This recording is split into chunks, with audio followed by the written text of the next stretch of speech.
Se Deus nos permitiu mais um dia e aqui estamos vivos para a glória dEle, graças a Ele, pela força que Ele nos tem dado, é óbvio que nós não podemos cruzar os braços, esperar a vida passando por si só e as coisas acontecerem quase como por um acaso ou um acidente.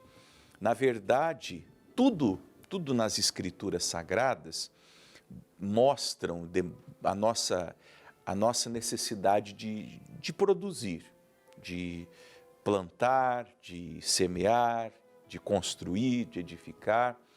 Eu lembro quando Deus fala com o profeta Jeremias, lá no capítulo 1, a partir do versículo 3 e 4 em diante, quando é revelado que Deus havia separado o profeta ainda no ventre de sua mãe e que ele deveria pregar.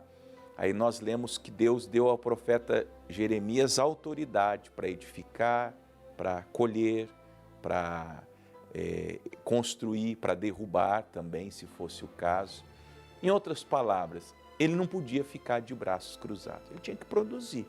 Quanto nós estamos vivos, quanto nós estamos aqui nessa vida, nós temos que trabalhar, nós temos que nos esforçar, nós temos que cuidar da nossa casa, nós temos que cuidar da nossa família, nós temos que crescer, que prosperar, ficar dependendo de ninguém, e até de assistencialismo, de governo. Se você está precisando de um Bolsa Família, de um Bolsa Escola, de um leite que o governo dá, de uma conta de luz que o governo paga, tudo bem, você está precisando agora, não tem uma outra alternativa, não há nenhum problema nisso.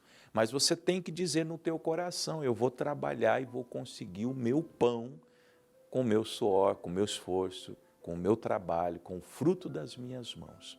Por que eu estou falando assim? Porque não é diferente na vida espiritual.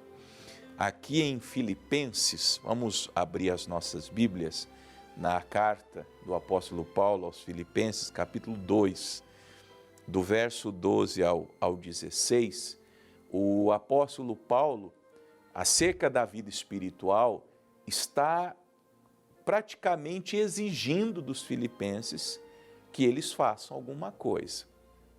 Isso vale, claro, para todo salvo. Você foi salvo, você nasceu de novo, ou você está no processo da sua conversão agora.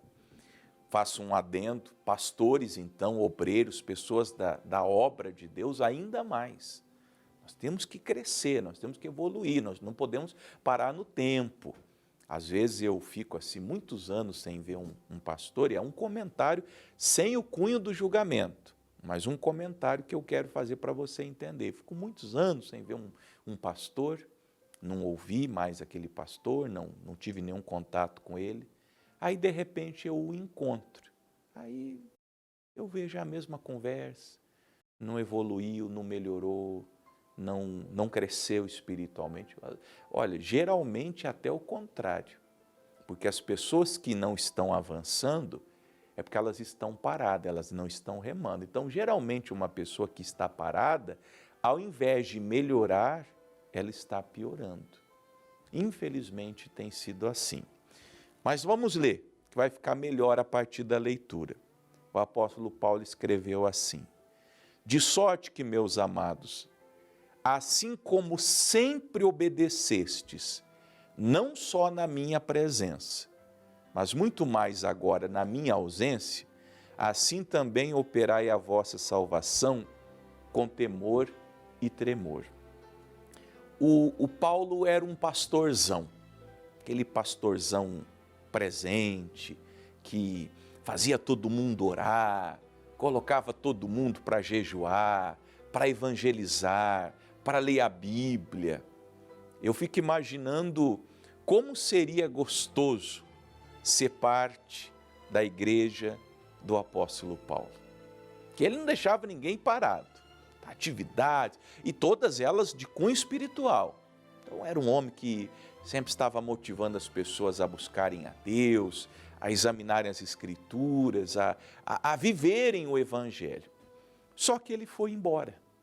Chegou o tempo dele ali e ele foi embora. Vai chegar o meu tempo, vai chegar o tempo do teu pastor. É assim a vida, gente. Nós temos que saber que o único eterno na história é Deus.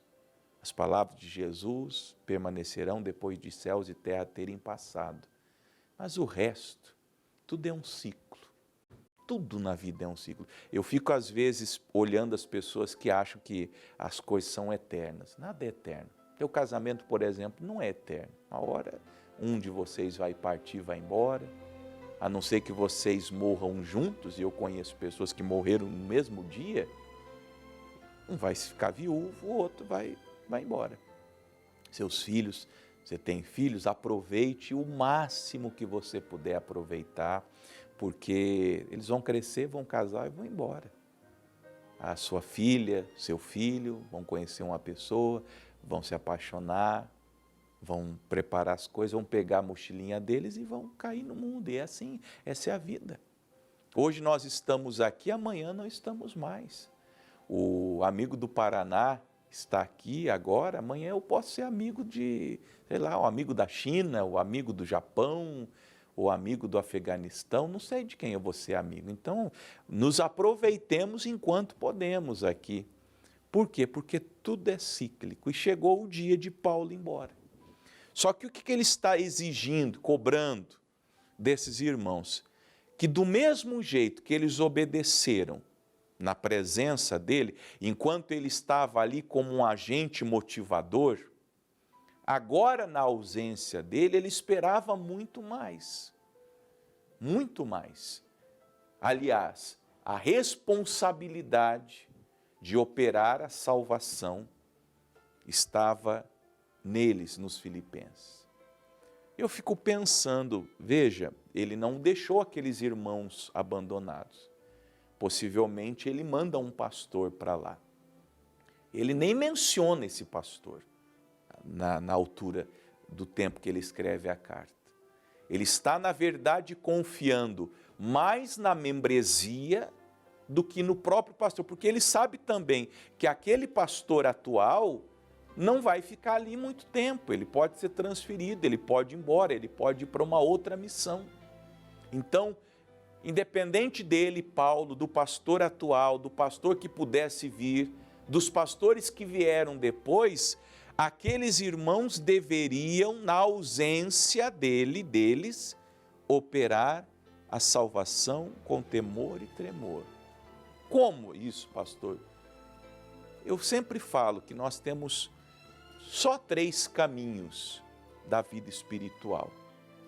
Nós temos a devoção, e dentro da devoção a gente precisa orar diariamente. Já falei tantas vezes que Jesus nos manda entrar no quarto e fechar o nosso aposento, e devíamos ter disciplina nisso. Você já percebeu que tudo na vida tem hora? Você vai, por exemplo, no médico, e o médico fala, toma esse comprimido aqui de 8 em 8 horas. Se você tomar o primeiro 20 horas, você vai colocar o despertador para acordar 4 horas da manhã e tomar o segundo comprimido. E a cada 8 horas você vai tomar aquele comprimido. Se você comprar uma passagem de ônibus para ir a São Paulo visitar sua sogra, você vai ver na passagem um horário, está lá escrito, embarque, 8 horas. O ônibus vai 8h15, você vai chegar lá às 7h30. Se for de avião, se você for para fora do país, você vai ter que chegar 4 horas antes para fazer o check-in. E você vai chegar. Tem hora para chegar no seu trabalho, você tem hora para chegar na escola, na faculdade, você tem hora para tudo na vida. Por que você não tem hora para Deus? Operar a salvação dentro do quesito oração tem que ter disciplina. O segundo é a leitura bíblica. Convenhamos. E claro, isso é uma coisa que só você e Deus precisam saber. Mas você lê, você examina esse livro diariamente. Ontem foi sábado. Se bem que eles gravam essa mensagem, pode ser que ela esteja sendo veiculada um outro dia, mas para nós aqui é um dia 11 de junho de 2023. Santa Ceia. Você leu sua Bíblia ontem? Você pegou a tua Bíblia ontem, foi sábado, o dia da tua folga, quem sabe, o dia do seu sagrado descanso, você saiu, passeou, foi com a família no parque, ou dormiu até mais tarde, ou cuidou das coisas da sua casa. Mas você pegou esse livro, o livro de Deus, e examinou? Não? Pois é. Nós temos que operar a nossa salvação. A oração, a meditação bíblica e o culto. Para mim não tem nada mais além desses três. Estou falando de operar a salvação. Você orar todos os dias, com constância, com disciplina, com hora marcada. Junto dessa oração, dessa devoção particular, a leitura bíblica e a sua frequência ao lugar de culto da igreja que você escolheu para servir a Deus. Isso tem que ser uma dinâmica que não pode ser negligenciada. Por quê? Porque senão você não vai conseguir operar a sua salvação, você não vai crescer espiritualmente. Como eu falei, você vai sempre ficando para trás. Não melhora como pessoa, não melhora como marido, como pai, como esposa, como mãe, como cristão, como cristã. Como alguém que está se preparando para ser usado mais por Deus, para chegar em lugares, pois pode ser muito bem que Deus tenha lugares para você e você nunca poderá ser colocado lá, visto que você não se prepara para estar lá. Ah, pastor, o senhor está dizendo então que é um merecimento? Não, a salvação ela é toda pela graça, toda ela é pela graça. Nós não fazemos nada. Agora, servir a Deus, fazer a obra de Deus, depende da preparação. Olha o Pedro, por exemplo. Pedro foi salvo pela graça, mas ele teve que ser moldado, ele teve que ser podado, ele teve que ser transformado para ser a pessoa preparada para liderar a igreja nos dias dele. Levou muitas broncas de Jesus, teve que aprender, ouviu tantas vezes homem de pouca fé, até que ele chegou no nível que Jesus queria para poder usá-lo. E depois disso ele só melhorou. O Pedro foi um homem que só progrediu. Você não vê o Pedro andando para trás, você só vê o Pedro melhorando cada dia mais. Teve seus desvios, seus equívocos, seus erros, mas ele sempre melhorava. Então, opera a sua salvação. Opera, ore bastante, leia as Escrituras e vá no culto, não falta na igreja. Você já está assim, domingo sim, domingo não, só vai na Santa Ceia. Dia de semana você nem vai mais na igreja. Olha só, você já foi melhor, hein? Você já foi uma pessoa melhor. Você ia na igreja quarta-feira lutar pela sua família, hoje você nem ora mais pela sua família. Já foram todos salvos ou é você que não tem mais juízo? Acho que você está perdendo o juízo. Porque Deus é o que opera em vós, tanto querer como efetuar segundo a sua boa vontade. Eu pensei nisso muito hoje de manhã, enquanto eu estava na minha oração. Quando Deus está movendo o nosso coração, você lembra de João 3,8, que é como o vento, o Espírito Santo é como o vento, o nascido de Deus é como o vento. É como uma direção que Deus dá. No mar, o marinheiro, ele levanta, ele alça as velas e ele usa o vento para seguir na direção pretendida. E assim é na vida espiritual. Deus dá o toque, Deus põe a intenção no nosso coração, opera o querer, e aí nos cabe levantar as nossas velas para ir na direção daquele vento. Aproveitar, não é assim que o pessoal fala? Aproveitar a onda. Nós temos que aproveitar a onda de Deus para a nossa vida. Às vezes Deus manda um vento, olha aqui, preste atenção em mim, um vento de prosperidade. Deus começa a te dar uma direção para a sua vida financeira, para um negócio. Às vezes Ele coloca alguém no seu caminho para você aprender, para você enxergar uma oportunidade de prosperar mesmo. E aquela pessoa passa, aquela oportunidade passa, aquela circunstância passa e você a perde. Aí lá na frente falta dinheiro no bolso, falta condição, você fala, mas para mim nunca dá certo as coisas, eu não consigo prosperar, mas quando Deus colocou as maneiras, os meios para você prosperar, você não enxergou. Ou teve preguiça, ou teve medo. Você tem que aproveitar o vento. Deus opera o querer e o efetuar. Estou falando da vida espiritual, mas deu exemplo da vida financeira. Vida sentimental. Eu vou dizer isso com muito cuidado. Mas tem gente solteira ainda porque não aproveitou a oportunidade. Deus colocou a pessoa, você orou e Deus ouviu a sua oração. Você bateu o sentimento, teve a pessoa, vocês conversaram. Agora você teve medo de falar com a pessoa, ou teve medo de enfrentar o que significa uma vida a dois.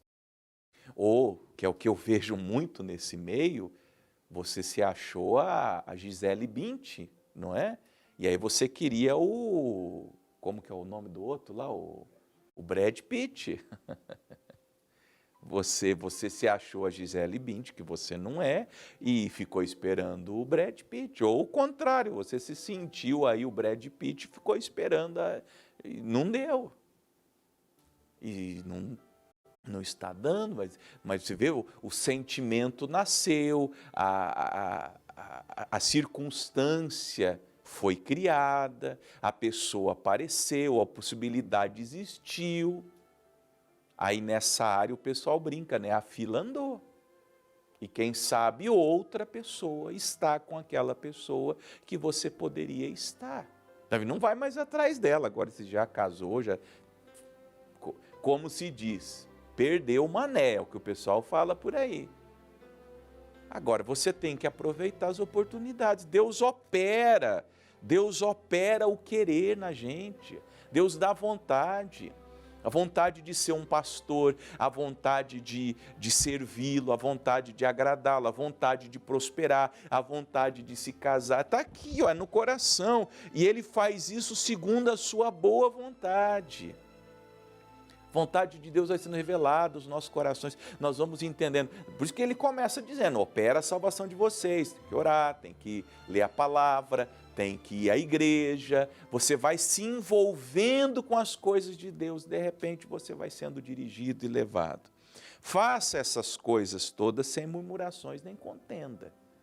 Mas nós não podemos contender com Deus, nós não podemos ficar toda hora batendo de frente. Duro é para ti recalcitrar contra os aguilhões. O Senhor lá nos dias do dilúvio falou, meu espírito não contenderá para sempre com o homem. Deus não vai contender para sempre com uma pessoa a quem Ele inspira, a quem Ele toca, a quem Ele revela a sua boa vontade, se essa pessoa ficar fazendo oposição. Não faça oposição a Deus. Entregue-se ao Senhor. Para quê? Para que sejais irrepreensíveis e sinceros, filhos de Deus inculpáveis, no meio de uma geração corrompida e perversa, entre a qual resplandeceis como astros no mundo. Para que sejamos diferentes. Há uma diferença entre o que serve a Deus e o que não serve.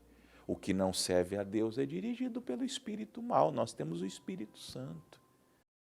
Por que nós não seremos diferentes? Se nós temos a palavra, nós temos o Espírito Santo, nós temos a sabedoria que vem do alto. Não tem como, gente. Olha, a vida do cristão tem que ser diferente, sim. Retendo a palavra da vida, para que no dia de Cristo possa gloriar-me de não ter corrido nem trabalhado em vão. Paulo estava preocupado, porque dependendo de como fosse a vida espiritual dos filipenses na ausência dele, o trabalho dele, o trabalho de pastorear, de cuidar, de ensinar, de pregar, lá no dia da volta de Jesus, poderia ser em vão. Se aquelas pessoas não obedecessem o Evangelho e a palavra na ausência dele. Então, querido irmão, irmã, amigos e amigas, façam isso. Vão operar a salvação de vocês, vão andar com Deus. Repito, orem todos os dias, com hora marcada. Põe o teu despertador 1 hora antes do horário habitual que você necessita acordar. Levanta ali, vai para um cantinho na sua casa. Faça como Jesus, vai no terraço. Se você não quer incomodar as pessoas, se a casa é pequena, não dá para orar dentro da casa. Pastor, eu moro numa casa pequenininha. Então vai lá, procura um lugar onde você possa ficar com Deus. Leia a sua Bíblia e vá à igreja. Vá e peça ao Espírito Santo que dirija o teu coração, que seja esse vento que vai conduzindo você segundo a boa vontade de Deus. Logo, logo, você vai ver que a sua vida estará num bom trilho, num bom caminho. E que perspectivas espirituais, materiais, da área sentimental e familiar vão começar a se aclarar para você. A gente vai percebendo que à medida que vai obedecendo a Deus, as coisas vão concorrendo para o nosso bem. Porque essa é a vontade do Senhor para nós. Amém?